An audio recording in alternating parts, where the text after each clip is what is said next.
ভাইরে ভাই, এবার চলচ্চিত্র শিল্প সমিতির শপথ গ্রহণের দিন একটা অপ্রত্যাশিত ঘটনা ঘটে গেছে। আর সেই ঘটনাটা কিন্তু আপনারা সবাই ইতোমধ্যে জানেন, যার রেশ ধরে নানা ধরনের সিদ্ধান্ত নেওয়া হচ্ছে।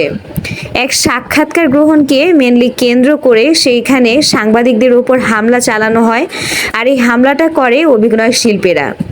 তারা ঐক্যবদ্ধ হয়ে এই হামলাটা করে। আর এই হামলার ঘটনায় দুজন সদস্যকে সাময়িক বহিষ্কার করেছে শিল্পী সমিতির যে প্রধান তিনি।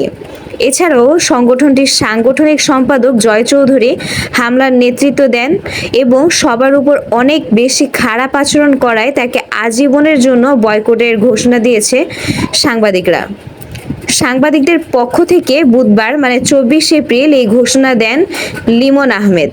তিনি একটা কথা বলেন যে হামলার ঘটনায় 1 মাসের জন্য বহিষ্কার করা হয়েছে অভিনেতা শিবা শানু ও সুকান্তকে। এই ঘটনার দিন হঠাৎ 23 এপ্রিলকে কালো দিবস হিসেবে পালনের সিদ্ধান্ত নিয়েছেন বিনোদন সাংবাদিকরা।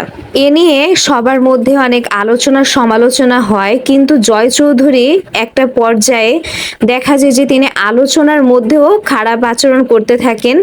তিনি কারো কথা মানতে নারাজ, তাই তাকে আজীবনের জন্য বয়কটের সিদ্ধান্ত দেওয়া হয়েছে। এবার সাংবাদিকের পক্ষ থেকে লিমন আরেকটা জিনিসও বলেন যে জয় চৌধুরীকে নিয়ে শিল্পী সমিতি যদি কোনো কার্যক্রমে অংশ নেন তবে সমিতিকেও বয়কট করা হবে।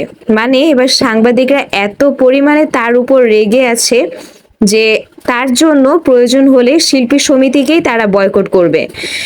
কোনো প্রযোজক বা পরিচালক সিনেমা নির্মাণ করলে তাদের সংবাদ পরিবেশন থেকে বিরত থাকা হবে। তো পুরো ভিডিওটা দেখে আপনাদের কি মনে হয় যে জয় চৌধুরীকে যে শিল্পী সমিতি বয়কট করেছে এই সিদ্ধান্তটা কতটুকু যৌক্তিক ছিল তা অবশ্যই কমেন্ট করে জানাবেন।